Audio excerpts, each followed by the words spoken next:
This is the country of Kouka, a place currently ruled by the king, but there is no crown prince or queen to inherit the throne. He only has a 15-year-old daughter, Princess Yona. Being a small country, it is often coveted by neighboring nations, so frequent wars are inevitable. However, by some miracle, for the past 10 years since the old king passed away, the country has been completely at peace. Princess Yona was supposed to attend the king's ceremony, but she chose not to go because she hadn't yet found a suitable outfit she liked, and so the ceremony ended without her. Yona always worried about her hair, even though her father thought she was very beautiful. She couldn't understand why her hair was so curly and bright red. One of the 5 generals, Hak, came and mocked her hair. The reason Hak had the confidence to tease the princess was because he and Princess Yona were childhood friends. Hak informed Yona that Suwon would arrive soon. Upon hearing the news, the princess quickly ran off. Suwon was also Yona's childhood friend, though he was 3 years older than her. She later found Suwon after many years, and he planned to stay for a week to celebrate Yona's birthday. Suwon then rushed off to greet the king, while Yona remained a bit sulky because Suwon still treated her like a child. In the past, Yona used to feel sad about her mother's death, so Suwon decided to take on the role of a mother figure for Yona. That's why she always considered Suwon an important person in her heart. The next day, Yona ran to find Suwon and heard that he was having an archery competition with Hak. She went to the competition to watch and decided that she wanted to learn archery from Suwon. However, the king had no intention of letting his daughter touch weapons. Then Suwon unexpectedly invited Yona to ride horses with him, and she agreed and rushed down. Hak helped Yona get on the horse. Yona noticed that Suwon seemed quite familiar with being gentle to women, so he must have gotten quite a lot of attention from some girls. Indeed, Suwon had received many marriage proposals, but he never accepted any of them. Yona didn't want to appear childish, so she boasted that she had already accepted a marriage proposal from Hak. Hak was perplexed, not understanding what was happening. Suwon congratulated the two of them, which made Yona wonder why he believed that lie. Yona later talked to her father and realized that he didn't support her being with Suwon, even though Suwon was truly talented and also the son of his elder brother, the previous king, meaning he carried royal blood. King still refused to let Suwon become king by marrying Yona. He admitted that he truly was a coward, but he wouldn't let Yona suffer the same fate of being harmed by wicked people like her mother. Yona then stormed out and was suddenly approached by a suspicious figure. She feared that this might be whoever planned to hurt her, as her father had said, so she ran away, but the person chased her. Yona was then found by Suwon and told him what had happened, but Suwon saw no one out there. Seeing that Yona was very uneasy, he wanted to take her to Hak, thinking the two were engaged.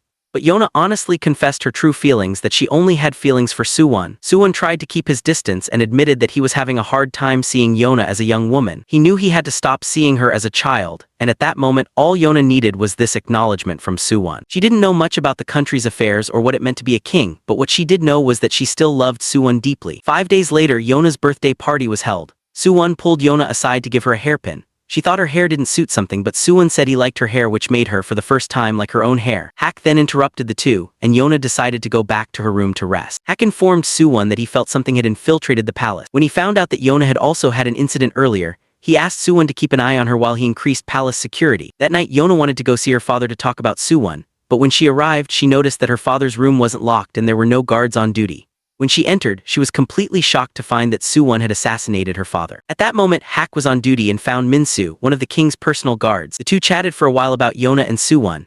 Meanwhile, Yona was being led to execution when Hak suddenly arrived and rescued her. Hak wanted to know what was happening and demanded an explanation from Suwon. Going back a little, Yona still couldn't believe that Suwon was the one who killed her father. But Suwon had been waiting for this moment for a long time. The soldiers on Suwon's side knew that few people were aware of the situation yet, and that they just needed to keep an eye on Hak. However, Hak discovered them and demanded an explanation. When the enemies drew their swords, Hak didn't bother to ask any more questions. At that moment, Suwon explained to Yona that her father had always been regarded as a coward who feared war, but because of that, he became a kind and benevolent king. 10 years ago, the previous king, instead of passing the throne to his eldest son, Suwon's father, chose to pass it to Yona's father. Suwon's father had no desire for the throne and was even willing to fight on the front lines to protect his younger brother. Still, Yona's father was the one who killed Suwon's father. For that reason, Suwon was determined to get revenge. From the beginning, Suwon had no intention of hurting Yona, knowing that she rarely visited her father's quarters. At that moment, a man named Kai appeared, and upon realizing that Suwon had completed his task and that Yona had seen everything, he wanted to kill Yona to silence her.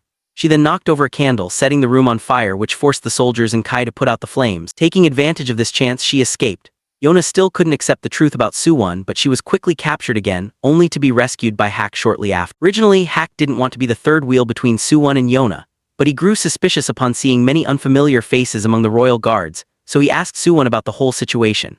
Yona was very happy that Hak was still by her side, because he had received orders from the king to protect the princess at all costs. Hak then asked where the king was and learned that Suwon had assassinated him. Enraged, Hak lunged at Suwon and demanded answers. He wanted to know why Suwon would kill a king who despised war, especially when he knew that Suwon had never desired the throne. But Suwon believed that this country didn't need a weak king. Kai knew exactly who Hak was and how strong he was, but since Yona had been taken hostage, Hak was forced to drop his weapon.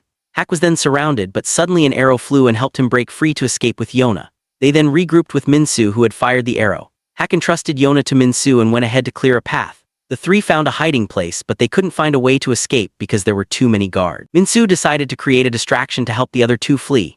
Since Minsu hadn't revealed his loyalty to Yona, he wouldn't be targeted even if he was discovered. Minsu then put on the princess's cloak and ran outside. Hak took the opportunity while the guards were distracted by Minsu to escape the fortress with Yona.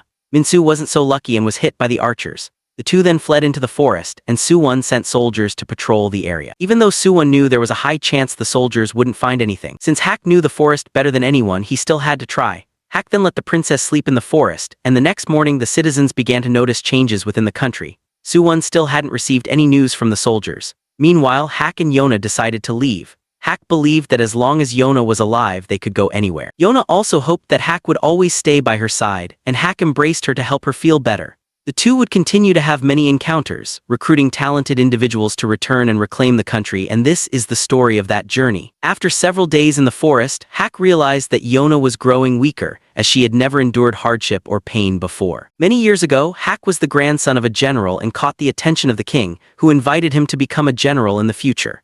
But Hak had refused because he didn't want to get involved with the royal family or nobility, as he disliked their schemes and how they dragged each other down. In addition, he also didn't want to be near Yona, as whenever he approached her, he lost his composure. And just when he was trying to avoid her, Yona came to hide behind him, as she had just been teased by someone named Taejun, the son of the Fire Tribe chief. At that moment, Hak also realized that Yona liked Suwon, though she believed it was one-sided and didn't want to tell anyone else. Hak then left and wanted his grandfather to take him back. But his grandfather wasn't ready to do that yet, giving Yona a chance to find Hak. She apologized for making him angry because of her cowardice, and gave him some fruit to restore their friendship.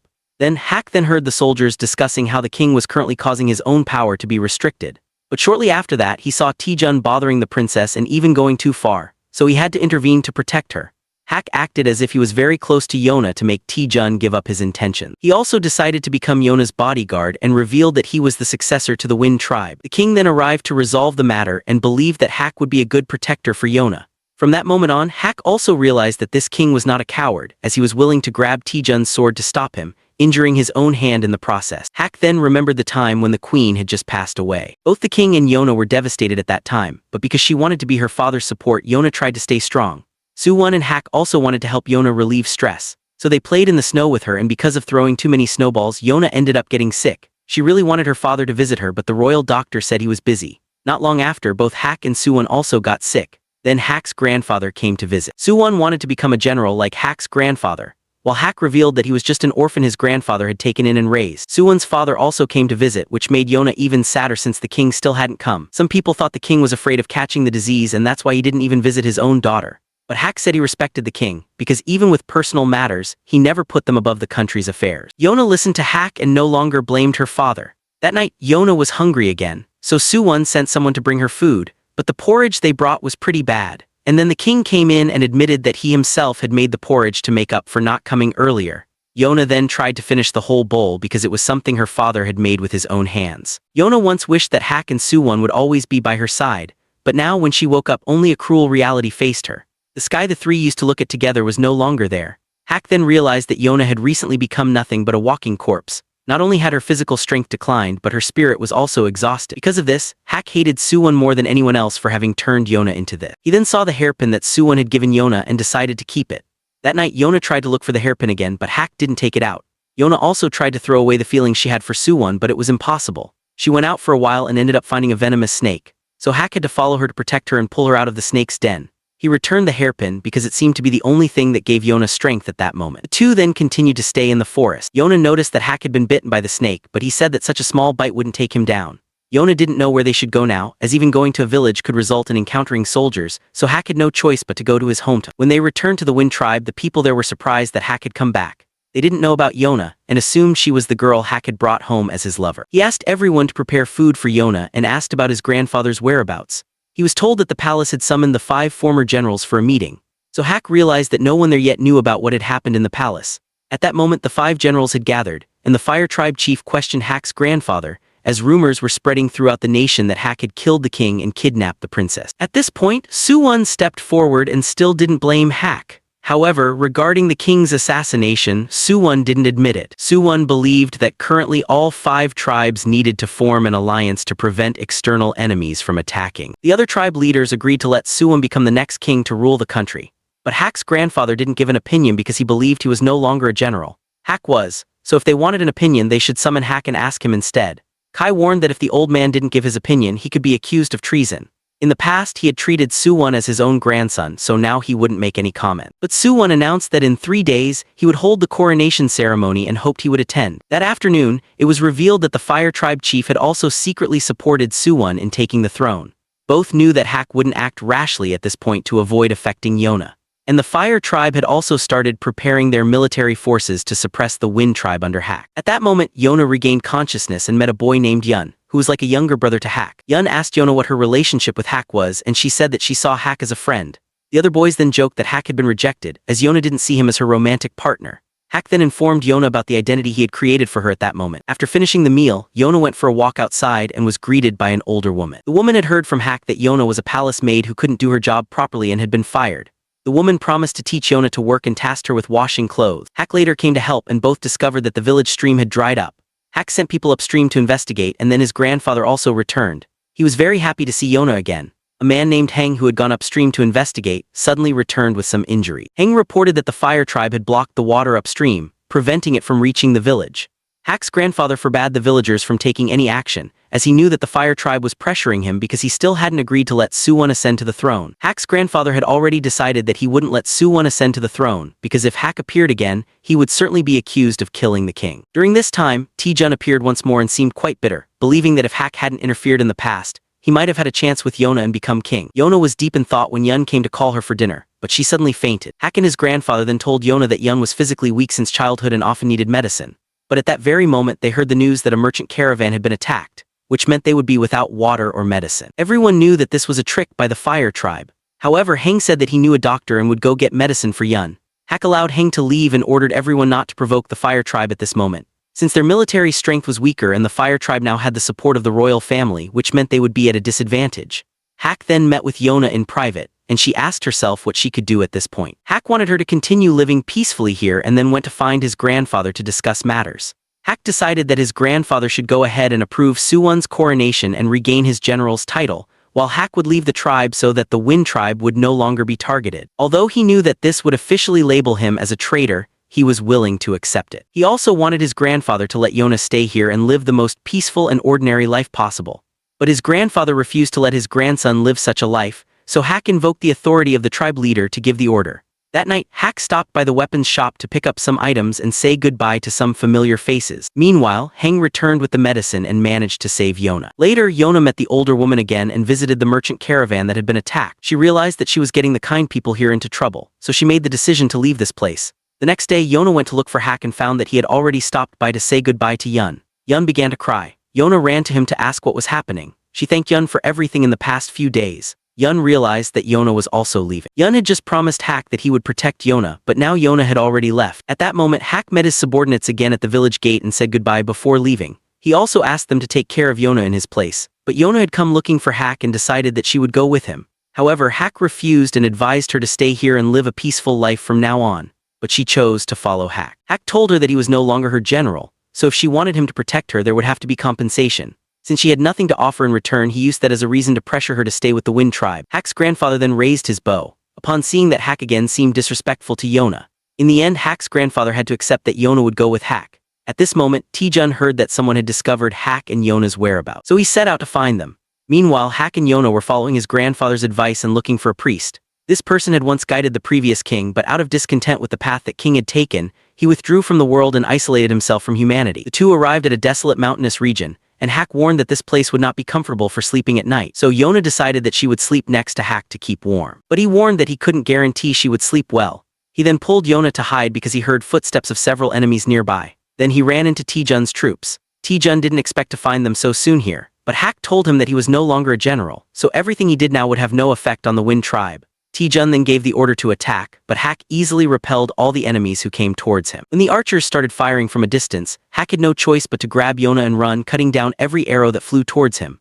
Yona then stumbled, so Hak protected her and took an arrow in her place, and then they fled together. That afternoon the two temporarily lost their pursuers, but Hak decided to go out and fight, leaving Yona hidden. Hak was soon surrounded by enemies while Yona realized that the arrow that hit Hak was poisoned, and he would soon pass out. She didn't want to reveal herself because she feared getting in Hak's way. But then she decided that she had to help him, because if she continued to rely on Hak to protect her, she might as well have stayed with the Wind tribe. So she ran out, knocked down the archer, and confronted Taejun. Taejun offered to bring her back and take down Suwon, but she asked why, if Taejun already knew the things Suwon had done, he still chose to support him and oppress the Wind tribe. She said that Taejun was a hypocrite and that she would never go with him. Taejun was shocked that the previously weak princess had now become strong, and Yona's hair now looked like flames burning him. Hak reprimanded her for running here again. He tried to run towards Yona, but the poison was rapidly worsening his condition. He grew dizzy and passed out, but still fought until he was struck and pushed to the edge of a cliff. Hak then fell but managed to cling to the edge. Yona ran to save him, but Taejun grabbed her hair. Yona took his sword and cut her own hair to free herself and save Hak. Taejun didn't allow his soldiers to harm Yona, so they couldn't do anything as she ran with a sword and rescued Hak. But she couldn't pull him up and the two fell together from the cliff. Taejun ordered his soldiers to look for them, but everyone believed that the two couldn't have survived the fall. That night, Taejun returned to see Suwon and handed over the lock of Yona's hair that he had managed to keep. Taejun reported everything about Yona and believed that she was truly dead. Kai only intended to capture Yona and bring her back, but now that things had unfolded this way, Taejun asked Suwon to punish him for this mistake. But Suwon simply turned his head and walked away. Meanwhile, a stranger unexpectedly found Hak and Yona in the forest. At the same time, Suwon's coronation day had arrived. Kai announced that Hak's grandfather and the newly appointed general had come to participate, and Suwon wished to go meet them. Suwon remembered how in the past, whenever he visited Yona, Hak was always there waiting for him. Suwon always respected Hak for his strength and even wanted Hak to become his personal guard.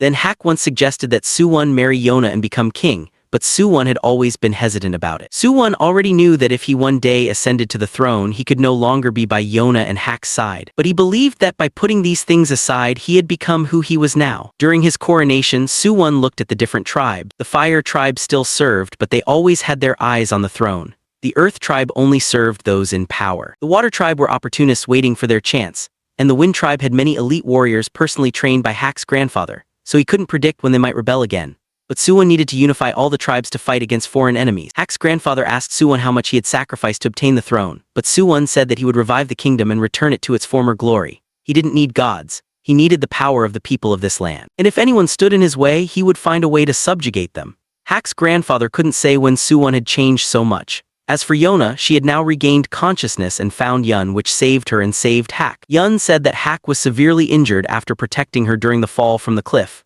If treatment had been delayed any longer, Hak could have died. Yona then met another person, Iksu, who seemed a bit strange, and she wasn't sure if she should reveal her identity to them. But Iksu already knew who she was, and from Yun's words, Yona realized that Iksu was the priest living in seclusion that Hak's grandfather mentioned. Iksu said that his function was to transmit the words of the gods to the people. But Yun believed that it was precisely because of these vague divine words that Iksu had been expelled from the capital. Yona wanted to know more about it, which made Yun realize that despite having lived in the palace, she knew nothing. Yona then noticed Hak starting to stir, but Yun came to check and said that Hak had a fever and that they didn't have adequate medicine to treat him, so it would take time for him to recover. Yun said that he wasn't a pharmacist, so Yona shouldn't put too much hope in him, especially since she never thanked anyone, not even Hak, who had risked his life to protect her. That was also the reason why Yun didn't like royalty and nobles, but Iksu told Yona not to worry because the god of death hadn't arrived yet. Later, the two went for a walk. Yona asked why Iksu had come to live here. Iksu said that he was just going with the flow of life and believed that everything had its own purpose. That night, Yona went to thank Yun for saving her life and also wanted to know more about their story. Yun said that he was just someone who took care of that clumsy priest in the past. Being a priest was a position that even the king couldn't overcome.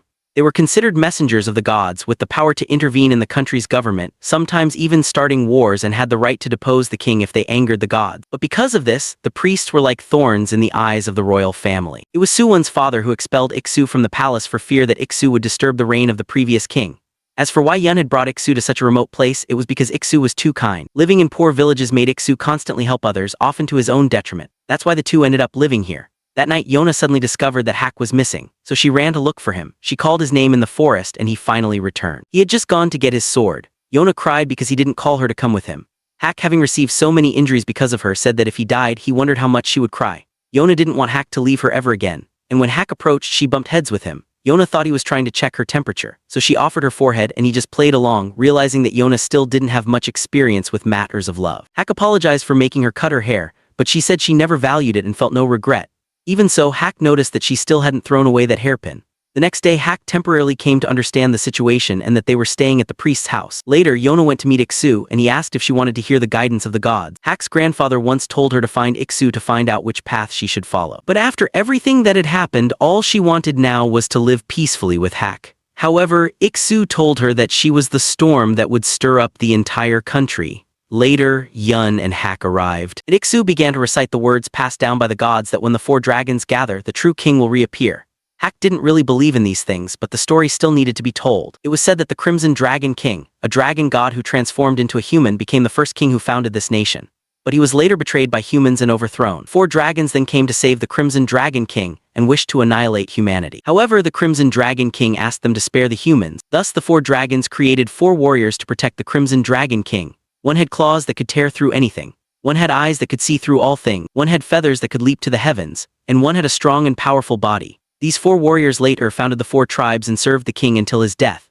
Afterwards, the 4 warriors left their tribes and disappeared without a trace. Iksu believed that Yona's life was now in danger, so she needed more guards besides Hak. Since Hak couldn't protect her alone, she would need more companions. These would be the 4 dragon warriors. They may be legends, but the people who inherited their lineage were real, so Yona should go find them. The gods showed her the way, and now she had to follow that path on her own. Iksu also believed that the fact that Yona had survived so many misfortunes was a miracle of someone with a divine destiny. But when Hak carries an entire burden, no one says anything. That night, Yona thought about it and considered throwing away the hairpin, but still couldn't make up her mind. Later, she found Hak again and he wondered if she really wanted to follow the path that Iksu had shown. But Yona decided to look for the dragon warriors and wanted Hak to teach her how to use a weapon because she didn't want to be a burden to him. He agreed. If that was what she truly wished, Iksu then came with a request for the 2. He wanted them to take Yun with them on the journey. Yun later made a new outfit for Yona and even agreed to cut her hair. Yona realized that Yun really was a genius as he seemed to know everything.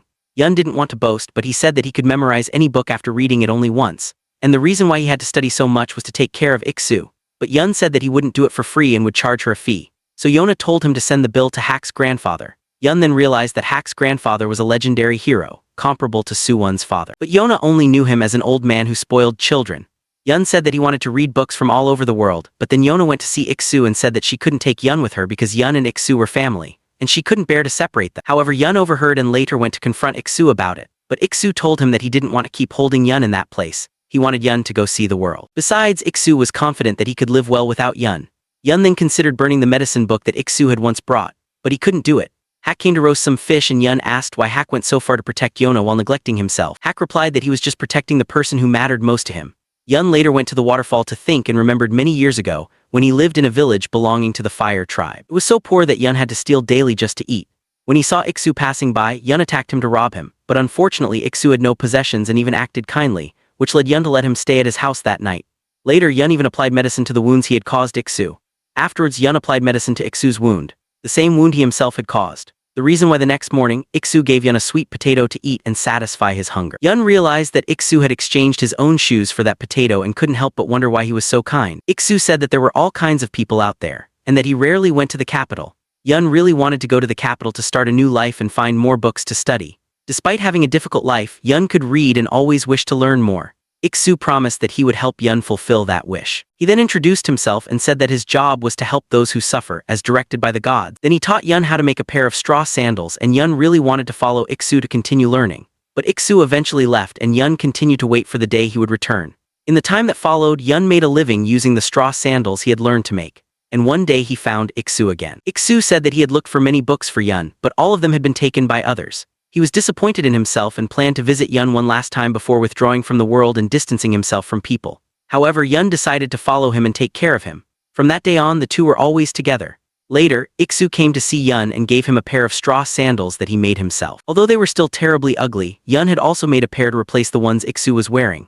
Iksu was then able to stand on his own, despite stumbling, which made Yun realize that Iksu might be fine and able to take care of himself. Yun then decided to go with Yona if that's what Iksu wanted. Shortly after, the group set off again and Hak questioned all the luggage Yun was carrying. Yun showed Hak and said goodbye to Iksu. Yun promised to return soon, and Iksu promised to live well even alone. Yun then went ahead to guide Hak and Yona.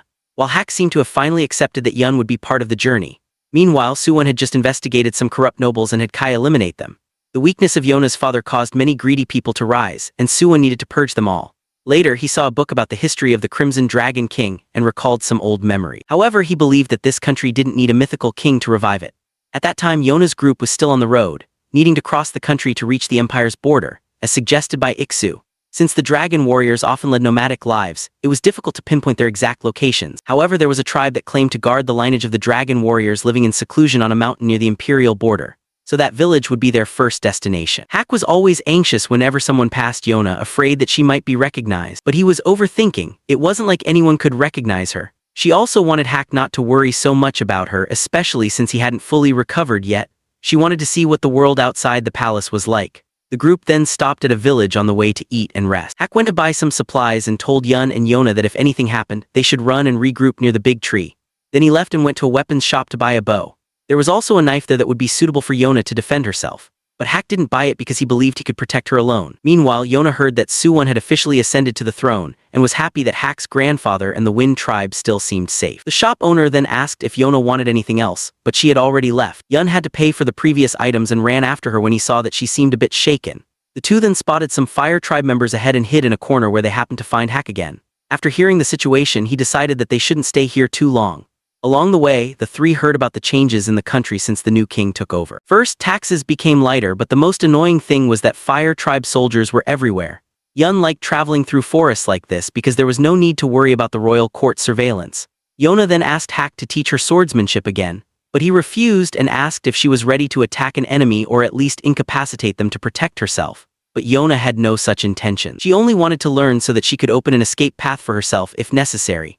So Hak gave her this bow and told her to stay behind him during battles to provide support. If they weren't in the middle of a journey, he would make her shoot 200 arrows a day for training. At the same time, he also wanted her to reflect on why her father never wanted her to touch weapons. Hak then let Yona practice shooting at birds and rabbits. But after an entire hour of training, she didn't hit anything. So Hak demonstrated for her, but when she asked how he did it, he couldn't explain clearly because geniuses can't understand what it's like to be untalented. Yona thought that Hak didn't know how to teach, but in reality, he knew that her only problem was the lack of physical strength to pull the bow. Once she overcame that issue, she could learn archery on her own. After that, Yona diligently practiced shooting arrows so that they would fly as straight as possible. Yun noticed that Yona was willing to practice until night just to master it faster.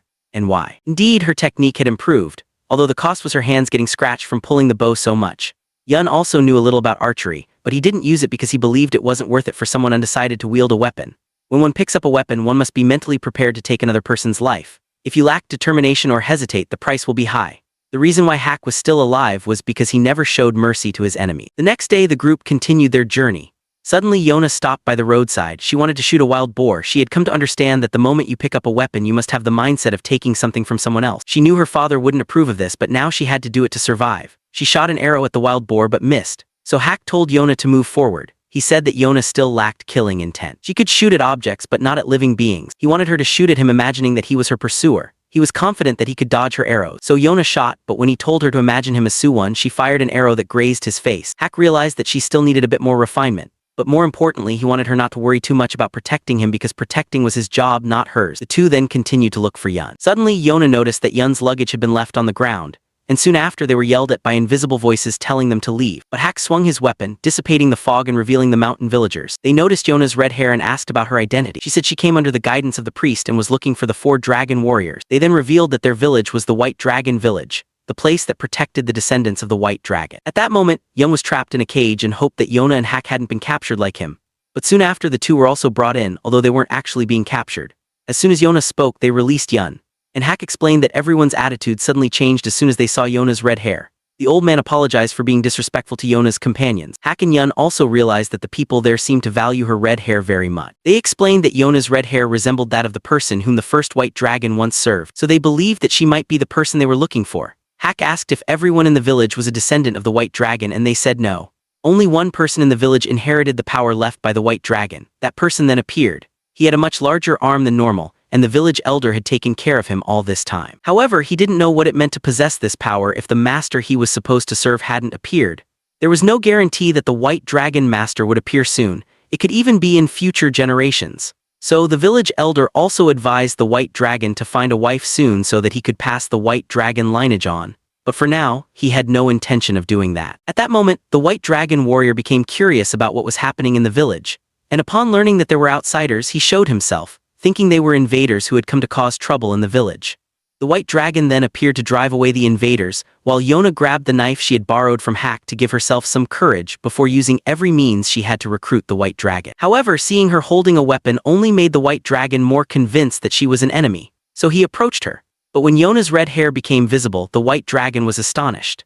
The white dragon's blood reacted within him, triggering a memory of his father's words from long ago that the white dragon must use his strength to serve the descendant of the Crimson Dragon King. The white dragon had no idea when this person would appear, but his father believed that when the time came, the white dragon would instinctively recognize them, and that would mark the beginning of his journey. The white dragon then regained consciousness and decided to accept Yona as his master, leading everyone in the village to bow before her. Yun realized that it seemed that Yona's red hair had led the white dragon to consider her as the Crimson Dragon King, and choose her as his master. But Yona didn't see herself as a king, but only as a disgraced person borrowing the strength of the 4 dragons. Still, regardless of who she was, the white dragon had chosen to serve her. His blood had proven it. The white dragon then informed the village elder that he would leave immediately, but the elder ran and insisted on holding a farewell banquet first. During the banquet, Yun was surprised that the white dragon agreed to join so easily. Meanwhile, Hak decided to visit the white dragon to ask for some supplies that might help in their future journey. But instead, the white dragon handed Hak a bag of money and said that Hak's duty was done, so he could return to his hometown. But Hak retorted that a pampered noble like the white dragon couldn't protect the princess. The two then brought this antagonistic energy to the meeting with Yona. Hak claimed that the white dragon was useless and that they should look for someone else. Yun asked what happened and found out that the white dragon had given money to Hak. Hak hadn't agreed to leave immediately, but he was still carrying the bag with him. The white dragon argued that Hak was not one of the dragon warriors, so he was not needed. But Yona said that she needed Hak and explained how important he was to her. This made the white dragon conclude that Hak must be so weak that they needed the dragon warriors to help protect the princess. But Hak countered that he wasn't so weak as to need help from a white lizard. That night the banquet was held. The village elder, who had raised 4 generations of white dragons, finally had the chance to witness the white dragon leaving to fulfill his mission. The next day, the white dragon left with Yona's group, which surprised the entire village. The elder gave him a bunch of supplies for the trip. Although the tribe's mission was now fulfilled, the elder was sad that she could no longer wake up the white dragon every morning. She knew she was getting old, but she promised to live long enough to see him return. The group then resumed their journey, although they had no clues about the other 3 dragon warriors. However, the white dragon revealed that he could sense the others through a kind of connection, even if he had never met. Yona then asked the white dragon's true name, and he was surprised that he would use the name his parents gave him again. That name was Kija. As the journey continued, Hak constantly teased and mocked Kija, so Yona had to intervene and separate the two. She asked Hak not to make trouble and told Kija not to pay attention to Hak's behavior. Yun then asked Kija about the location of the nearest dragon he could sense. Kija concentrated and pointed in the direction he felt. He then wanted to go ahead to lead the way, but promptly fell into a hole full of centipedes, proving once again that he was just a sheltered noble, unaccustomed to the outside world. Yun told him to stay at the back of the group from now on. After being pulled out of the hole, both Kija and Hak quickly noticed the presence of multiple enemies around them. Yun and Yona hid nearby, and Hak suspected it might be the Fire Tribe, but it turned out to be just bandits. Thus, neither Hak nor Kija held back. The bandits still believed they could defeat them with numbers, but Kija activated his dragon arm and moved forward to attack. Hak was surprised by Kija's strength, but he also didn't want to be seen as incompetent, so he showed his own power. Kija was about to attack Hak for calling him a snake again. Although they clearly didn't like each other, the two had to admit that each other's combat skills were no joke. Yona also wanted to help, so Yun guided her on how to aim and shoot, and she managed to drive away a bandit who was trying to ambush Hak. She hit her target and found Yun's instructions relatively easy to follow. But when Yun tried to fire, he failed, proving that he was all theory and no real skill in practice. They eventually dealt with all the bandits, but Kija's arm appeared to have used a lot of energy, and Hak also lost consciousness due to the reopened wound. Kija couldn't believe that Hak had been fighting with such an injury. He then carried Hak, while his dragon arm gave him 10 times more strength than a normal person. But only the dragon arm was strong. His left arm was still as weak as any other. Kija also realized that Yona was quite strong, as she showed no fear in front of the bandits and still wanted to protect Hak. She said that nothing could be scarier than that night she once experienced. Kija realized that he really wanted to follow this strong princess.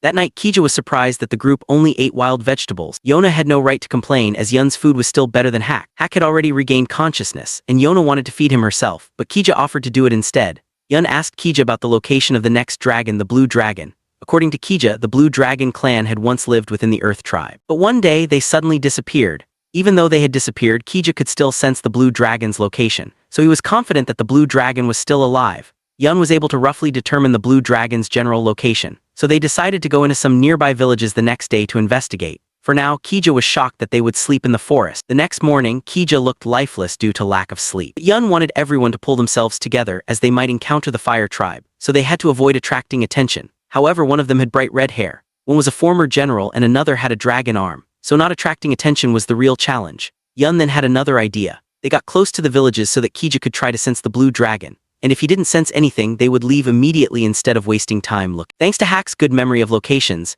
he pointed out some areas that were military camps, so the blue dragon probably wouldn't be there, helping to reduce the number of places they needed to look. Even so, after a whole day of searching, they still hadn't found the blue dragon. Kija kept pointing in the same direction where he sensed the blue dragon, making the group wonder if the blue dragon might have crossed the border. Later, seeing that Yona looked tired, Yun gave her a drink to relieve her fatigue. That night, Kija felt completely useless, thinking that he hadn't been able to help the princess much and had only led them on a fruitless search, exhausting their strength. He wished he could help the blue dragon sense him and come on his own. But the sound of Yona practicing archery at night woke Kija. Hak stopped Kija and explained that although the princess had them to protect her, she still trained so as not to be defenseless if something happened. The next morning, Yona asked Kija if he had slept well, knowing that he wasn't used to sleeping outdoors like this. Kija gradually realized that he was starting to like Yona, and she saw him as irreplaceable. At that moment, Yun discovered that the blue dragon was probably hiding in a blind spot on the map, a location possibly chosen near the border so that no one could find them. Finally, the group arrived at a hidden village near the Empire's border. Upon arriving, the villagers came out to see their faces. Kija confirmed that the blue dragon was in this village, but the people here were not from the Blue Dragon clan, just a poor unknown tribe. Yona didn't want to pressure the villagers, so she simply asked if they could stay for one night so that Hak could recover from his injury. The village elder agreed to let them stay and warned them that the place was like a maze.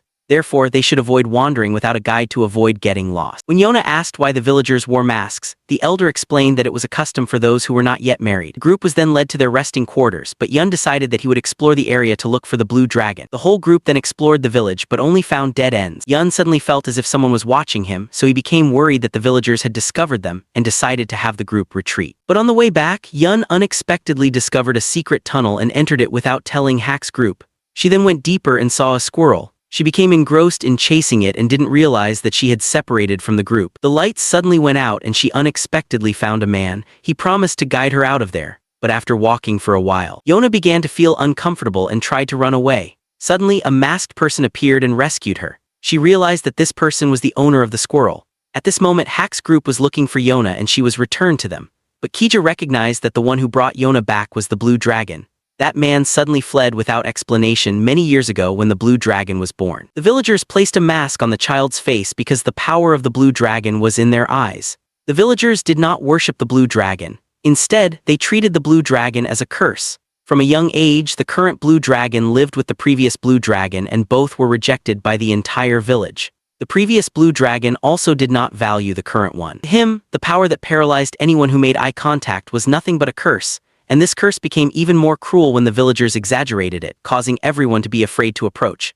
And even if a blue dragon died, a new one would be born in this same village. The current blue dragon noticed that his own eyes were getting stronger, able to see further, while the previous blue dragon's vision gradually weakened. The two frequently protected the village from external invaders, and the previous blue dragon wanted his successor to learn swordsmanship from him so that he could protect himself in the future. Although rude and harsh, the previous blue dragon actually wanted his successor to live a decent life without suffering. That's why he told the current blue dragon not to use the power of the eyes as it was a double-edged sword. This was the reason he taught him to use a sword instead of relying on skill. But after fighting for some time, the former blue dragon completely lost his eyesight. However, he felt joy in finally being freed from the curse and being able to die as an ordinary person. The current blue dragon had added bells to his mask so that the former, though blind, could locate him by sound. But not long after, the predecessor passed away, and a large group of enemies invaded the village. Current blue dragon, though he remembered the warning, still chose to protect the village and used his power to defeat all enemies, even if he tried to keep his distance from them. Yona still realized that the blue dragon was a kind person. At that moment, the blue dragon himself was extremely restless, because when he saved Yona, the dragon blood within him reacted intensely to her, just as it had with Kaya previously. But he didn't know what that reaction meant or whose voice was inside his head. His blood was boiling and he couldn't understand how he immediately recognized that Kaya was the white dragon. The reason the blue dragon was hiding now was because he didn't want anyone to know about this power. He believed it would only bring pain to others. Meanwhile, Kaya was furious that this village had dared to take Yona. But Yun suspected that the white dragon's village might be the anomaly, and that the blue dragon and the people here saw them as intruders. Even so, Yona wanted to find the blue dragon again, so she planned to go back into that tunnel one more time. Kaya and Yun were going with her, so she insisted on going too, but Hak wanted her to stay. Yona managed to convince Hak and told him that he should stay here to take care of the villagers, while she would personally bring the blue dragon to their side. Hak made her promise that she would return safely. Otherwise, from now on, he would follow her everywhere and annoy her. He then asked Kaya to ensure Yona's safety and stayed behind to watch over the villagers. He realized that the villagers were still watching them closely, and he stood there to intimidate them so that they wouldn't dare to do anything harmful. When they arrived at the secret passage, Kaya felt that someone was following him, so he told Yun and Yona to go ahead. He then confronted the villagers and asked what they planned to do. They said they couldn't allow anyone who entered that way to return, but Kaya declared that he was ready to fight if they planned to harm Yona. Meanwhile, Yun and Yona had already been spotted by the blue dragon. The two soon came to meet him. Yona wanted to know what his name was, but he didn't have a real name and even held a sword to threaten them. However, the blue dragon's squirrel affectionately clung to Yona. And the blue dragon suddenly felt a strong desire to find her, even without knowing who she was. When she asked to borrow his power, he stated that anyone who desired that power was his enemy. But she just wanted to meet him to invite him to be her friend. Still, the blue dragon believed that this power should never be released into the world and pushed Yona away. She couldn't force him, so she and Yun had no choice but to leave. Although the blue dragon had long wished for a friend, he had also long forced himself to abandon that desire. Yona accepted having to leave but still felt bitter about the blue dragon's situation. But later she found Kaya blocking the villagers who wanted to attack Yona because she had found out about the curse. When she asked why they considered the blue dragon a curse, they gave no answer, so Kaya was forced to act. At that moment, the entire cave began to shake and collapse. Kaya protected Yona, while Hak, realizing what was happening, ran to find her. However, the path was blocked by rocks and Hak couldn't get through them to go deeper. He desperately tried to clear the debris and could only pray that the king would never bring his daughter here again. At that moment, Yona regained consciousness and saw that the villagers were still trapped there with them.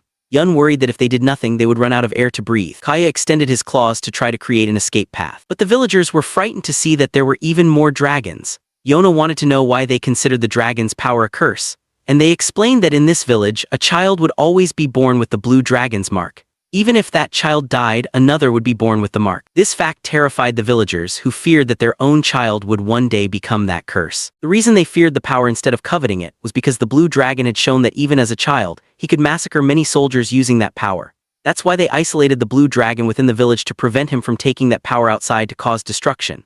The blue dragon then appeared and the villagers began to fear that he would punish them. But he did nothing, and instead his mask was knocked off. Yona saw that his face was very gentle. But the villagers believed that looking into the blue dragon's eyes would turn them to stone, so he had to put the mask back on. He then grabbed an axe and advanced not to attack but to find a way to break the rocks and escape. He told Kaya that the side he was working on would connect to the outside more quickly, so Kaya helped him. Yona also joined. Yun asked the villagers if they wanted to live and get out of there. Hak, digging on the other side, found villagers who had come to rescue their child trapped on the other side of the path, but he told them to prepare an explanation for him. After digging for a while, Yona became exhausted, so the blue dragon, following Kaya's suggestion, carried her to rest. Yona continued to see how gentle the blue dragon truly was and later shared her story with him, how she had to face many things after 15 years without ever leaving the palace. She believed that everything she had gone through was her living proof. She then decided to go back to work, and the blue dragon began to realize that perhaps he could be free if he stayed by Yona's side. They resumed digging and Hak eventually broke through the wall on the other side. As soon as he saw her again, he ran to hug her and wished that she would never go through something like that again. When they left the cave, Yona once again invited the blue dragon to come with her. Now fully aware that going with her meant obtaining the freedom he had always wanted, the blue dragon chose to follow Yona and left with her group. But suddenly, the bell on his mask fell off and the blue dragon decided to leave it behind, as if abandoning everything that had happened in that village to start a new life. Even though he had joined Yona's group, the blue dragon still acted quite distant. Kaya could no longer sense the direction of the two remaining dragons and was also exhausted from overusing his power the night before. Yun asked the blue dragon if he could sense as Kaya did, but the blue dragon couldn't. Kaya believed that the blue dragon had no experience, so he offered to teach him. However, the blue dragon suddenly ran off. In fact, he just went to a nearby stream to catch fish for Kaya to help him recover. But he also got cold afterward. So the group decided to light a fire both to cook and to warm themselves. Once Yun finished cooking, they let the blue dragon try the food, and he surprised everyone by opening his mouth to thank Yona. What shocked them even more was that while everyone called her princess, the blue dragon called her by name. At that moment, everyone agreed that the blue dragon needed a name. That night, Yona asked Yun for suggestions. Yun told her that since she had freed the blue dragon from his solitary prison, it should be her to give him a name, especially since it was clear that the blue dragon held her in high esteem, and she showed no fear, not even when he pointed his sword at her. Yun also admitted that he used to look at Yona with disdain, always hating nobles and royalty. Now Yun wanted to call her by name instead of princess as before. Later, Yona went to the stream to get water and found Hak. She told him to continue calling her princess, instead of by name, because she wanted him to be the one to preserve the memory that she had been a princess and the king's daughter. Hak agreed and told her what he was thinking while digging the stones to save her. Yona then asked Hak to help her think of a name for the blue dragon. He felt that the blue dragon had a strong connection to the night, and when they saw him immersed in the moonlight, Yona decided to name him Shin. The blue dragon accepted the name and seemed to like it. Then Shin whispered to his predecessor that after all this time he had finally received a name and that he would cherish it above all else. The next morning, Yona woke up and asked Kaya how he was feeling. He said that he could now sense the location of the green dragon. The group then continued their journey based on the direction Kaya had identified. As their destination was very close to the capital, Shin's long-range vision proved useful. Thanks to his ability to observe the path ahead, they were able to choose their route safely without fear of being discovered by enemies. Kaya also seemed happy to have made a new friend in Shin. On the way, they passed through an abandoned village inhabited only by hungry people. It was a place struck by famine without drinking water. Most of the men in the village had been sent to the capital to serve as soldiers, so the area was essentially abandoned by the nation. Diseases spread, and those who were too weak to migrate had no choice but to starve. The place was similar to where Yun had lived, as the chief of the fire tribe was focused only on strengthening the army while neglecting the lives of the people. The group later helped a man on the road who said that the previous king had been a terrible ruler who failed to govern the country, leading to the dispersion of the tribes and causing suffering among the people without doing anything to help. He hoped that the new king would be better. When the group moved on, Yona excused herself to go to the bathroom, using it as an excuse to be alone. Yun also admitted that he never respected the old king, and that probably the whole world would remember him as a foolish king who naively dreamed of a world without weapons or conflicts. Even so, Hak still saw him as someone he would always respect. And now Yona had nothing left but the pride of being the daughter of that king. She sat nearby and cried, but Shin's squirrel came to comfort her and help lift her spirits. That night she woke up again to practice archery, determined to become stronger so as not to lose the people she loved. Meanwhile, Suwon set off for the land tribe region. The chief of the tribe was disheartened because the land tribe had been apathetic lately, with few merchants visiting and scarce resources. He felt that he had become weaker since Yona's father ascended the throne and ended the war. Upon hearing that Suwon had come to visit, he went out to greet him. He still kept a close eye on Suwon as he was the son of the man whom the tribal chief had once revered as a mentor. Suwon asked to come in for tea. With him was the chief of the Sky tribe, and these two tribal leaders were infamous for being as different as night and day. As soon as they saw each other, they were ready to fight. The chief of the land tribe realized that Suwon still looked a bit delicate and untrustworthy, unlike a warrior as his father had been in the past. So the chief of the land tribe wanted to see how capable Suwon really was. Suwon then asked to take a tour, and during that time the chief of the land tribe was surprised to hear that the mine had collapsed again. The chief's assistant also asked Suwon why he had come today, as he certainly wouldn't be here for no reason. But Suwon merely replied that he had come for a walk, which led the chief of the land tribe to speak frankly. He reminded Suwon of his previous promise to revive the country, but from his point of view, Suwon didn't seem trustworthy enough to fulfill that. And if he ever came to believe that Suwon would only bring ruin to the nation, he himself might be the one to lead a rebellion. Of course, Suwon understood this and did not scold him for the statement because he had sworn to keep his promise. The group then continued the tour, and Suwon was curious about why they worshipped a stone there. When he asked about it, the chief said it was simply a belief, nothing deep.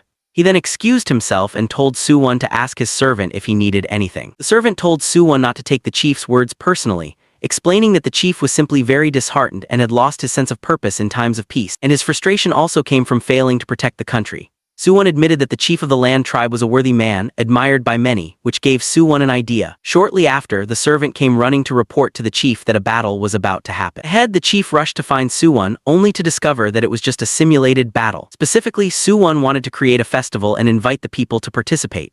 The chiefs of the land and sky tribes opposed the idea, arguing that Suwon was ignoring the country's situation to hold festivities, and he worried that he might end up worse than the previous king. Not long after, the festival was held. The chief of the land tribe found the outfit Suwon gifted him quite uncomfortable and didn't like it, but his wife had personally chosen it, so he had no choice but to wear it. It was at this moment that he also discovered that his wife had become good friends with Suwon, after Suwon expressed how much he liked the tea she made. The chief then saw how the people eagerly awaited his performance, and wondered if this event was truly significant.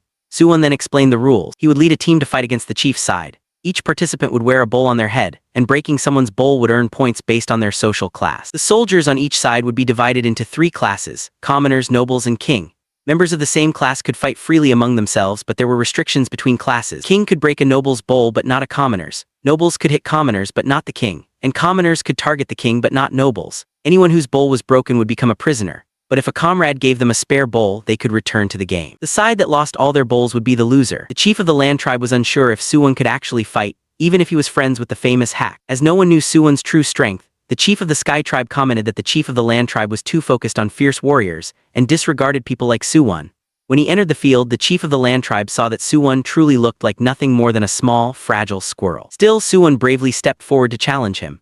The chief accepted, but suddenly Suwon turned and fled, sending his soldiers first. These 5 soldiers were actually members of the land tribe who had been forced to be relocated to Suwon's team just to make up the numbers. They wanted to let the chief win, but doing so would only harm their honor. So they chose to follow his order and fight with all they had. Meanwhile, the chief could not counterattack as they were commoners. A noble had to intervene to help the chief, but was then knocked down by another noble. Once facing nobles, however, the chief could attack freely and began to knock them down one by one. As he roamed the battlefield looking for opponents, Suwon was being pursued by commoners from the chief's team. The chief of the land tribe then found the chief of the sky tribe. As the latter was a noble, the chief of the land had an advantage, although the chief of the sky could still defend himself as long as his bowl was not broken. At that moment, Suwon managed to evade the 5 commoners pursuing him, causing them to accidentally break each other's bowls. He then rushed to rescue the prisoners, leading the chief of the land tribe to charge at him, but Suwon deflected a flying wooden sword that landed right in front of the chief's face. At that moment, the chief realized that Suwon was no ordinary man. He was simply hiding his true strength, pretending to be lucky. Suwon managed to rescue the prisoners, although doing so would bring both disadvantage and advantage. The advantage was that he now had more troops, but the disadvantage was that the opposite side could gain more points by breaking the bowls again. Suwon was once again pursued, leaving the chief still uncertain if Suwon was really skilled. But soon after, a gust of wind blew, raising smoke and dust that split the chief's formation. He then asked the tribal members who had joined Suwon's team who taught them such tactics, and they revealed that everything was Suwon's strategy, including predicting the wind. The chief finally realized that he had misjudged Suwon, understanding now that Suwon was intentionally leading his forces to defeat, while also choosing the most obedient people from his tribe as his soldier. The land tribe's forces were eventually defeated, leaving only the chief surrounded. He saw that the squirrel he had previously perceived now looked like a hawk watching its prey. Suwon then offered him a chance to revive his troops and continue the battle to preserve his honor. But the chief refused, saying that if it were a real battlefield, no soldier would be revived, and even if he were alone against 1,000 enemies, he would still fight. He then fought Suwon, but while Suwon fought fiercely, he stumbled, giving the chief the chance to break the bowl on his head, which allowed the chief the opportunity to turn the tables on his own. A few days later, the chief still didn't know why Suwon had come, until his wife suddenly informed him that the tea she made had been bought by merchants and introduced into large countries, which meant that the amount of tea in their fields would no longer be enough to meet the demand. However, Suwon suggested that the rarer something was, the more valuable it would become, so she should preserve it as a regional specialty. An old man in the mine also reported that the mine now needed to be expanded, but there were not enough workers for the extraction. The stones that they once considered worthless were in the hands of artisans, transformed into the same jewels that the chief wore during the festival. Seeing that the problems in the region had been resolved, Suwon decided to leave. When the chief realized all that Suwon had done, Suwon had already left. Suwon's goal was to recruit the land tribe because their morale was strong, and if war broke out, their military strength would be crucial. The chief now felt that he had not really misjudged Suwon, and decided to place his hopes in him, even seeing Suwon as someone with more potential than his father. Meanwhile, Yona's group had arrived at the port city, which Yun believed was where the Earl Dragon was hiding. Hak had already been there before, while Kaya was exhausted, and the group as a whole had attracted a lot of attention. So Hak decided to investigate the city alone. When Yona offered to go along, Hak stopped her because he realized that she hadn't been sleeping well recently and wanted her to stay and rest. He handed his weapons to Yun to guard and entered the city alone. Once there, Hak found the place more lifeless than before. Some soldiers unknown origin were intimidating the city inhabitants. Feeling outraged, Hak and a young green-haired man appeared to intervene. The two then helped the girl escape and fought the soldiers before finally shaking them off. The green-haired man suddenly handed the girl to Hak and left quickly, apparently for something urgent. He then returned to a ship in the port and reunited with the captain. She knew that he had gotten into another fight with soldiers, but he had also felt the presence of the white dragon and the blue dragon nearby. That night, Hak returned and the group decided to enter the city the next day to do some shopping. Meanwhile, Shina and Kaya had already realized that the Ural Dragon was on a ship anchored offshore. The next day, Shina and Kaya guided the group to find the Ural Dragon, while Hak suddenly chose to wander off alone, deliberately separating from the others, as he hadn't told them about his previous encounter with the soldiers and didn't want the group to get into trouble. Yun also noticed that something was strange, as Hak was always by Yona's side like a shadow. But when Kaya led the group to the ship where they had sensed the presence of the Ural Dragon, that presence suddenly disappeared. At that moment, the Ural Dragon had reunited with Hak in the city. The Ural Dragon explained that he was being followed by some people and wanted Hak's help for a moment. He took Hak to a tavern to talk. And when Hak asked why the port city had become so lifeless, the Ural Dragon revealed that the place had changed since a certain lord took power and began to exploit the people. Being a free-spirited man, he intended to fight. Yun and Yona unexpectedly arrived and spotted Hak, forcing him to explain the situation. But the Ural Dragon had already escaped. Hak tried to explain to Yona why the Ural Dragon left because he felt both the white dragon and a presence that left him feeling conflicted.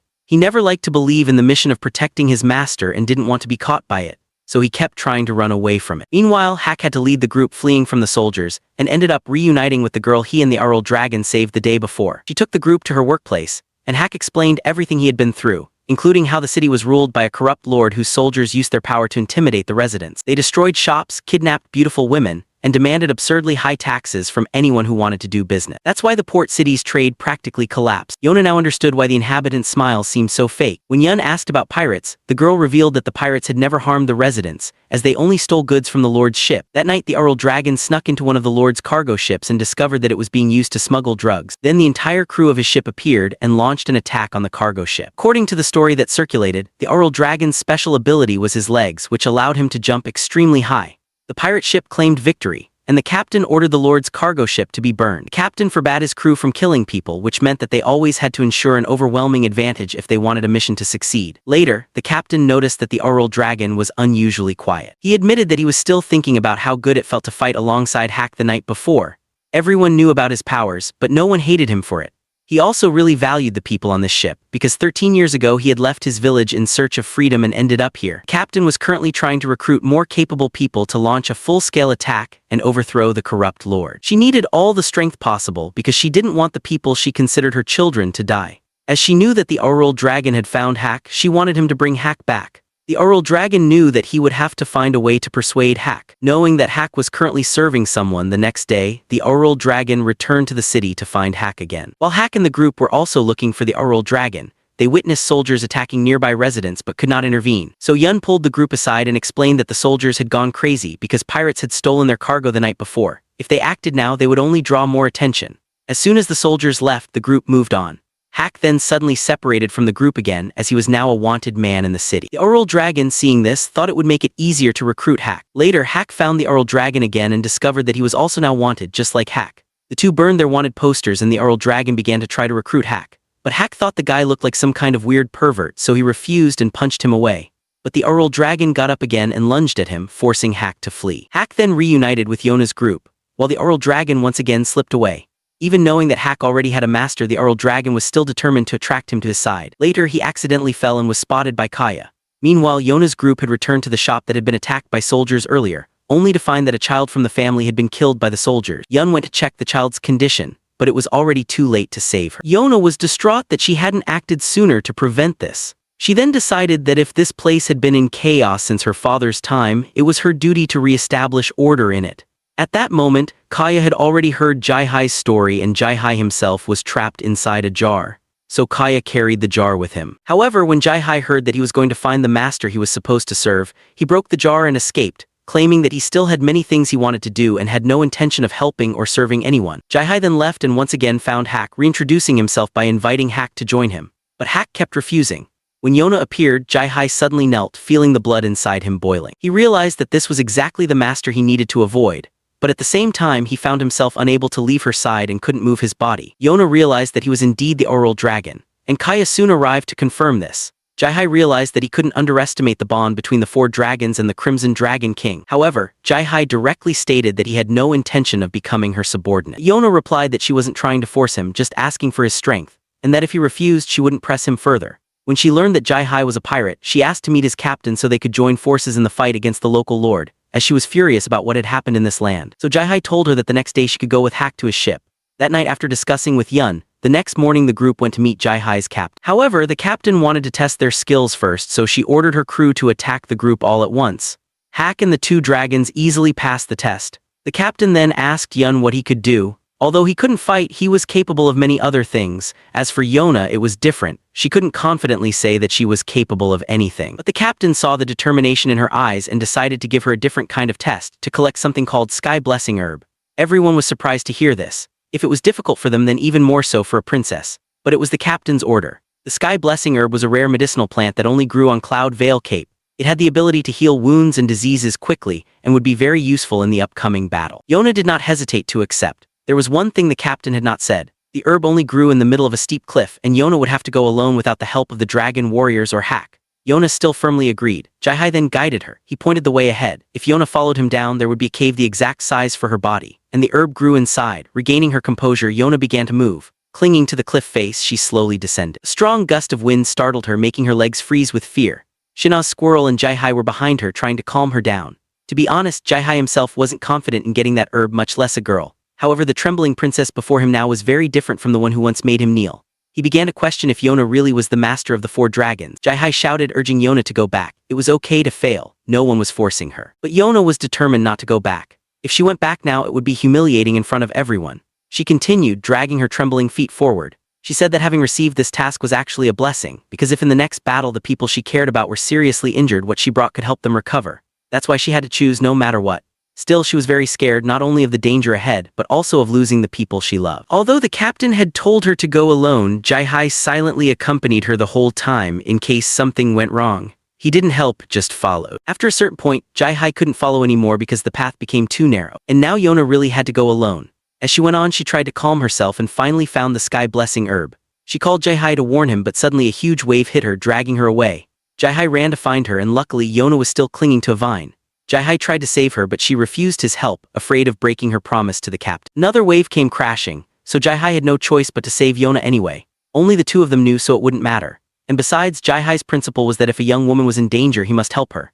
Hak and the others, worried about Yona, had come to the cliff to look for her. Seeing the height, Jai-Hai became extremely anxious. They wanted to go down and save her, but the captain stopped them, saying that the princess was using the sky-blessing herb to gain their trust. And if they went down to rescue her now, wouldn't that be stepping on her determination? However, Jai-Hai had already spotted Yona returning from afar. Yun was overjoyed to see that Yona was safe. She handed the sky-blessing herb to the captain and confessed that she had failed the challenge because Jai-Hai had saved her, so she wanted to do the challenge again. The captain was very pleased with Yona. Honestly, if Jai-Hai hadn't saved Yona, she would have thrown him into the sea. The captain passed Yona on the test. Hak was relieved that she was safe. Jai-Hai asked Hak if taking care of Yona was so exhausting that he always looked like that. Hak said yes, and Jai-Hai added that he himself had aged another year by following and taking care of Yona. However, Jai-Hai often worried about women. But Yona might be a special case, pure and stubborn, but somehow someone had thrown everything away just to protect her. Jai-Hai asked Hak how far things had gone between him and Yona. But Hak simply replied that he was just protecting someone important. Jai-Hai observed that although the 2 were close, there was still distance between them. It seemed that Hak didn't want to hold Yona. That night, Hak thought about what Jai-Hai had said. He saw Yona as a younger sister, protecting the land where Suwon and the princess would one day rule. His entire life had been dedicated to such an oath. Now faced with a princess who fought every day to survive, Hak simply kept his vow to the king to protect her and therefore demanded nothing more. Hak then came to check Yona's injured hands due to harvesting the herb. He treated the thorn wounds with honey. While applying the honey, Hak again thought about Jai-Hai's words. He had suppressed his desires not to go too far. Lost in thought, he spilled the honey. Without thinking much, he licked Yona's hand. The princess was startled and ran away. It seemed that deep down, that desire still remained. That night, Yona talked with the captain. She would disband the pirate crew after the battle as she didn't want to lose loved ones and wished to live peacefully. She also asked Yona to take Jai-Hai with her once everything was completed.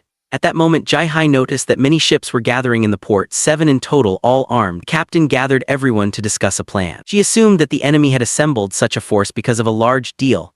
The client this time was the K Empire, and the goods he was trafficking were people, mostly women and children. Not only that, but this time they also intended to completely eliminate the pirate crew. The captain marked a location for their surprise attack. The problem was when to attack and which ship had the women and children. Surely the enemy would use them as hostages. The captain needed more information to devise the most accurate plan. They needed to destroy the scum who had harmed so many people once and for all. The next day, everyone rushed to prepare. Yona still hadn't been able to help much. She went to ask the others, but everyone was busy with their tasks. Seeing this, the green dragon suggested that she go explore the city. He carried her and flew through the sky. While flying, Jai-Hai spotted the local lord. Whenever people saw his carriage, they hid in their homes. From above, Yona saw a girl in disguise. When she approached to ask, she found that the girl was hiding from the lord. A few days earlier, she heard rumors of an easy job with high pay. So she and her friend went to a certain shop. Her friend, who was more attractive, was invited into a private room. After waiting a while, the girl became worried and scared. When she peeked inside, her friend had already been taken and never came back. Later, she found out that the shop belonged to the lord. Afraid that the guards might come after her, she disguised herself. Jai-Hai reassured the girl by saying that her friend had just been kidnapped, so there was no reason to worry. Returning with the information he had gathered.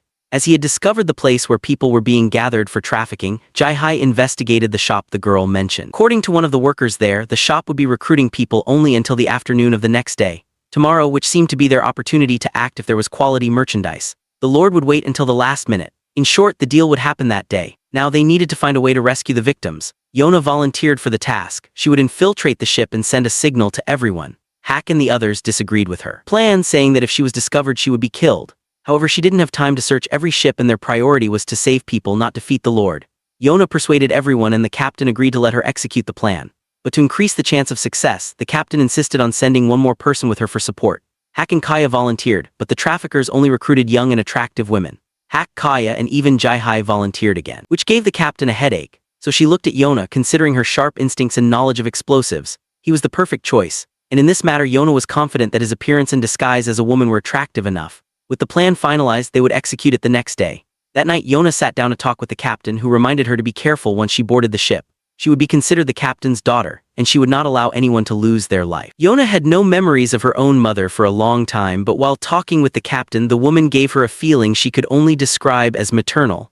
As she walked, Yona met Hak. As she passed him, he held her back. He still couldn't accept that the princess was going into danger. He just wanted to tie her up and stop her from going anywhere. Yona used to believe that the land ruled by her father was a peaceful and prosperous place, but throughout this journey she saw many regions still suffering under his rule.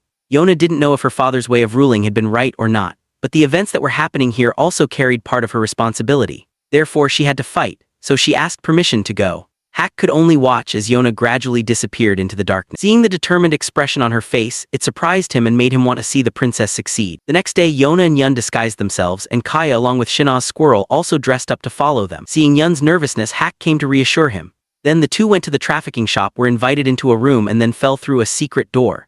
Everyone outside waited for news from Yona and Yun. After falling into a hole, Yona was blindfolded and taken to a secret location. Both were taken to a room full of other girls. Yona twisted her ankle during the fall. Some time later the Lord arrived to inspect, and he approached Yona, noticing that she stood out from the others and planned to keep her for himself. Yun stepped forward to ask for her instead, but the Lord looked at him and kicked him.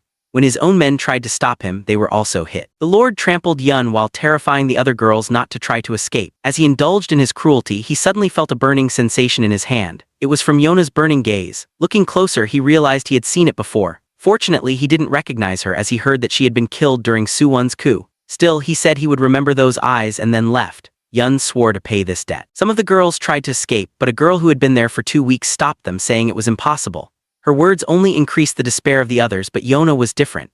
In that dark place she shone brightly, rekindling the will to live in everyone. That night was the night of the exchange. Yona and Yun were blindfolded and taken away. Meanwhile, Hak was deeply worried, although at least he was in a better situation than the White Lizard. In fact, he was also very worried about Yona and Yun, although he didn't show it.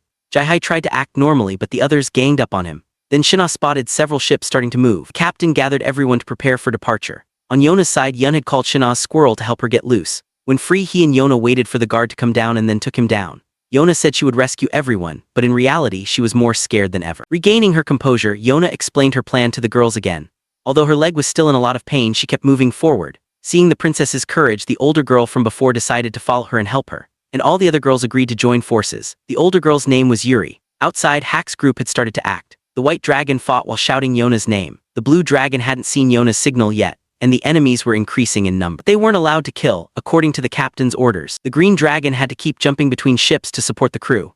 On Yun's side, he lured 2 guards so that Yona and Yuri could push some boxes on them. However, a wave rocked the boat, allowing one of the guards to escape and take Yuri hostage. Yun was torn between using his fireworks to save her or to send a signal, as he had very few. If it were the old Yun, he would have prioritized escape. But after meeting that fool, Yun had changed. He took off his disguise and declared that he was a pirate. The remaining guard got up and attacked Yun, allowing the guard to hit him a bit. Yun then revealed that he had planted explosives on the ship, and only he knew their locations. With no other option, the 2 guards dragged Yun to look for the mines, warning that if there weren't any, they would kill him as an example. As soon as one of them left, Yona suddenly got up, grabbed the bag containing her bow, and ran out. When the remaining guard tried to chase her, Yuri hit him on the head. Yun was unmasked for lying and was about to be executed. When Yona appeared, the enemies mocked what a weak girl like her could do. But look closely, her eyes were like a second sun, burning through their rotten hearts and making them retreat. Taking advantage of the moment, Yona advanced, took Yun's fireworks and shot them into the sky. Blue Dragon saw the signal. Even though they now knew the location, Hak was too far away to help. The only one who could get there was Green Dragon. As soon as the enemies were about to kill Yona, Green Dragon rushed forward and with a few quick moves threw them away. Yona and Yun were relieved that the plan had worked. At that moment, the Lord's reinforcements arrived. Blue Dragon came to help Green Dragon. Hak and White Dragon stayed behind to continue supporting the others. Once everything was under control, the remaining task was to capture the Lord. Hak and White Dragon continued to take down enemy ships one by one, and several crew members came to support the Green Dragon. As for the Lord, he had received the information here and decided to personally join the fight to protect the Empire that he had spent more than 30 years building. Yun identified the Lord's location. It was on the ship where the green and blue dragons were stationed. Given the unusually high number of soldiers there, the blue dragon entered first and was almost ambushed, but managed to handle the situation. When he entered the ship, the Lord had already fled, planning to return to his residence, rebuild his forces, and launch a counterattack on Yona's group. While he boasted, Blue Dragon discovered his location. Green Dragon immediately launched himself towards the target. The Lord pulled his bow and shot an arrow which hit Green Dragon's shoulder, breaking his wing. The Lord prepared another arrow to finish him off, but then that same burning feeling returned and filled him with terror. So he had not been mistaken that time. The girl with fiery red hair from the capital, there she was again. In that fleeting instant, the crimson-haired girl who reflected the sunlight, Princess Yona, shot an arrow straight into his heart, ending the sinful life of a corrupt lord. Final battle was over. Everyone returned to the port, reuniting the rescued victims with their family. Upon seeing Yona and Yun covered in injuries, Hak and White Dragon were enraged and stormed the remaining traffickers. Captain declared victory and told everyone to celebrate with a banquet. Everyone happily celebrated together. As Yona wandered through the city, unexpectedly, she met Suwon.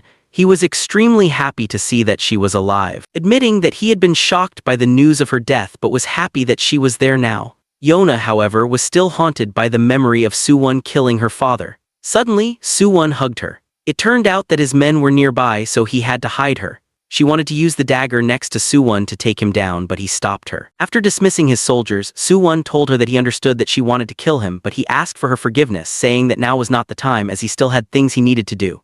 Once everything was finished, he said that she could do whatever she wanted. After saying these words, Suwon left. Hak was looking for Yona. When he heard her crying, he ran there. He took a look at the situation and could already guess what had happened. When Yona returned, she tried to act cheerful to hide her true feelings, but everyone could tell that something was wrong. Even while eating with the group, she spilled her food without realizing it, and even changed her clothes right there in front of everyone.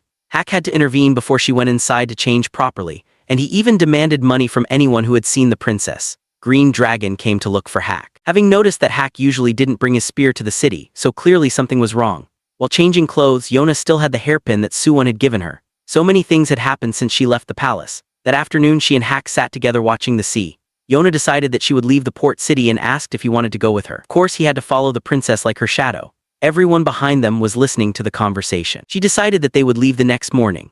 That night everyone held another banquet. Green Dragon sat alone playing his instrument on a cliff. Yona came to find him and praised his playing. When she tried to play herself, it sounded like an ox stepping on a broken string. The two sat and talked for a while. Later, Green Dragon went to find his comrades, those who fought alongside him in countless battles, to say goodbye, because tonight everyone would probably start a new life. After that, he went to see the captain. They reminisced about old times and talked about the Green Dragon's decision. Following Yona would be a difficult path, but perhaps that was the fate of a dragon like him. Still, he couldn't bring himself to let Yona out of his sight, even though she had no power. Even walking forward while crying, he was consumed by her radiance. The next day, everyone left together. The captain and the others gave Yona a lot of advice, and also handed them some celestial herb. She hugged the captain as a farewell to a maternal figure. Then they left. While traveling, the blue dragon spotted the green dragon who had secretly joined the group, so he forced him to reveal himself, and thus the group gained a new member. Throughout the journey, thanks to the green dragon's hunting skills, their meals improved significantly. Now only one dragon remained, the yellow dragon, so the green dragon offered to find him. But the other dragons argued, saying that it was their mission too. Three argued, so Hak and Yun went to deal with the deer that the green dragon had caught. Yona herself quartered it. When she was in the palace, she had never imagined taking an animal's life. Avoiding them would be like closing her eyes to their life. While praying for the animal, a man suddenly appeared beside her. He agreed with her view but said that all beings are equal, and thus one day all of them would reach paradise. As he spoke, his stomach rumbled and saliva dripped from his mouth. He apologized, saying that he was just a traveler, so she shouldn't mind seeing him. Seeing that he was clearly hungry, Yona invited him to stay. Hak, Yona, and Yun grilled meat together. Hak didn't care who the guy was, and the other dragons were probably still busy arguing. While eating, they talked about the yellow dragon. According to the founding myths, he possessed a powerful body. When the other dragons returned, they were quite shocked. The man eating in front of them was the yellow dragon. His name was Zeno, a wanderer who loved to travel and have fun. All three dragons could feel that he was the chosen one. The only strange thing was that the yellow dragon didn't feel the burning sensation when meeting Yona, unlike the others. No one knew if he was strong or just a fool. Before Yona could even invite him to join, he had already agreed. As mentioned, the yellow dragon liked to wander and have fun. So since he had free time, he simply went with them. Part of the reason was also because Yun's food was delicious. The white dragon still found it hard to believe and asked the yellow dragon to prove his strength. According to him, his body was incredibly durable, but Hak knocked him down with a single punch. Yun noted that the yellow dragon's skin was smoother than Yona's compared to him. If Hak said he was the yellow dragon, people would believe it more. Realizing that his secret had been exposed, Hak joked that he was the yellow dragon. White Dragon replied that if Hak were a real dragon, he would have to be the ultra-evil super-villain Dark Dragon. But honestly, that sounded kind of cool too. Anyway, the white dragon was really happy that the four dragons had finally reunited. Yun also seemed happy, but the simplicity of it all overshadowed its depth. That night the yellow dragon came to look for Yona. He helped her gather firewood. Yona told him that even if the others didn't believe he was the yellow dragon, she still believed, because in her eyes the air around him seemed different from an ordinary person, like a warm, golden ray of sunshine. Even though they had just met, being near the yellow dragon gave Yona a warm feeling. And she formally reintroduced herself, saying that she was honored to meet the yellow dragon Xeno. Later, Yun calculated everything again. When night covers everything, the blood of the dragons will be reborn once more according to the ancient pact. The moment the four dragons reunite, the sword and shield that protect the king will awaken. And finally the crimson dragon will return at dawn. Yun had discovered the group's next direction. A few days later they went back to find Iksu.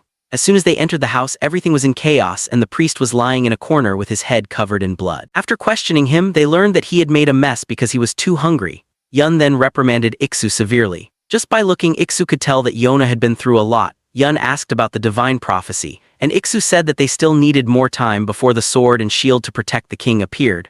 When the time came, Yona would certainly know what to do. At that moment, the yellow dragon finally spoke that this was Yona's goal in gathering the four dragons. In short, since Hak and Yona had fled the royal palace, they needed the strength of the four dragons to survive. But what would come after that? Would they continue to flee forever, or would they overthrow Suwon and reclaim the throne? With the power of the four dragons, reclaiming the palace would be easier than eating cake. But Zeno said he would not participate because he was not able to fight anyone. Anyway, the yellow dragon thought that Yona should think about this purpose before the time Iksu spoke of arrived. Everyone decided to stay there for now. That afternoon, the three dragon warriors and Hak sat down to discuss things. Avenging her father and overthrowing Suwon aside, if Yona actually reclaimed the throne, what would she do? So it was hard to expect much from a 16-year-old girl. The mention of Suwon, Hak left. That night, Iksu and Yona talked in front of the waterfall. After everything she had been through, her father loved peace, but the kingdom was not happy. The more she learned, the weaker she felt. But even so, in moments of despair, there were always people there to help her. She was not strong enough to stand up, but the people behind her reached out their hands to support her. There were still many people in this country that she needed to protect. That's why from now on she wanted to do great things. She would save the unfortunate people of the Kingdom of Kouka. She apologized to her father for going against his wishes and using weapons before returning to the royal palace. She still had things she needed to do. She also told Iksu about her encounter with Suwon. She hated him, but she couldn't draw her sword to stab him. Iksu said that however foolish or confused they were, there were still feelings that could never be erased. Late at night, when everyone else was asleep, Yona was still training in the rain. Hak came to find her. Worried that she might catch a cold, the two took shelter in a cave. Yona knew that Hak was still upset that she was holding a sword. He said that he wasn't angry, just worried. But Yona didn't want to use Hak as her shield. She needed to be stronger. Earlier, Yona had asked the Green Dragon to teach her how to use the sword because Hak refused. But Green Dragon, like Hak, didn't want her to face danger. Green Dragon thought that the reason Hak didn't want her to wield a sword was because he wanted her to be safer and happier than anyone else. He also said jokingly that Hak wanted to tie Yona up and hide her so that no other man could see her. Before he could add that Hak was a possessive guy, Yun had already called him. Yona thought that Green Dragon was just joking. Hak said that it was the opposite. He just wanted everyone in the palace to see her strength. One day he would tell them, look, this is the girl you cast out of the palace, Princess Yona, the one who cut her hair and picked up a sword, the one who lived stronger than anyone else to protect this land. That's what he would say. Yona was very happy and fell asleep next to Hak, and he kissed the princess on the forehead,